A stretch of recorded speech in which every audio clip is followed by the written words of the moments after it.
It is pretty cold out here in southwest Minnesota. It has just started snowing. This morning it snowed quite a bit actually. And we're out here in the garden getting ready to harvest our Brussels sprouts, which are quite ready, as you can see. They're all nice and dense and ready to be harvested. We leave them until it's frozen a couple times, and usually until it starts snowing like today, because we've heard that they actually are sweeter if you leave them that long and lose some of their bitterness to the frost. Not really sure why that is, or even if that's completely true, but we've had them before. You know, it's late in the season and they actually weren't as good. We thought they were more bitter. So leaving them this long, I guess maybe turns more of the starch that's in the plant to sugar, which makes it sweeter. So we're getting ready to harvest here. I'm gonna probably have Simeon video for me and you can see how we do it. So here's our first plant here. As you can see, it's got lots of sprouts on it.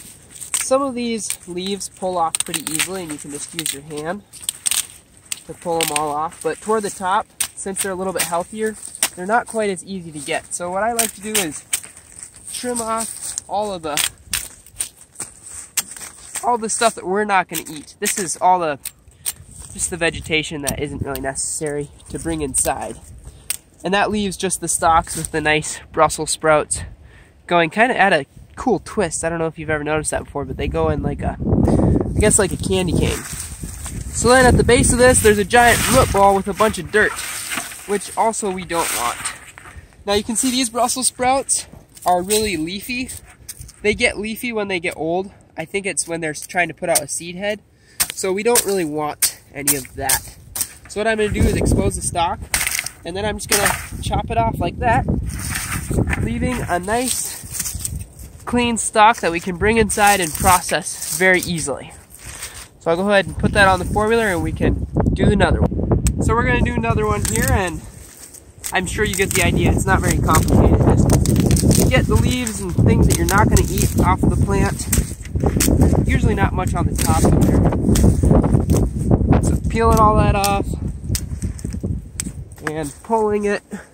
We have to put buckets on our plants in southwest Minnesota because, well, number one, it actually keeps the rabbits and stuff away from your plant longer. But another reason here is that it's flat. If you look at the horizon, it's really flat and there's no trees, so the wind is really bad, really actually pretty hard on our plants in the spring when they're young. So that's one of our benefits to having buckets. So there we go. We got another one ready to go to the house. Come on, you almost got it. Keep going. Can't be out here all day. We're gonna freeze to death. Yeah.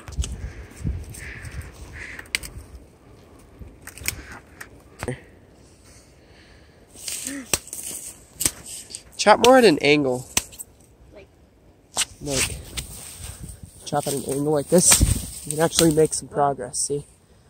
If you chop straight on it like this, then you're pretty much just like making oatmeal out of the first top layer. But if you go like this, then you can actually get through some material.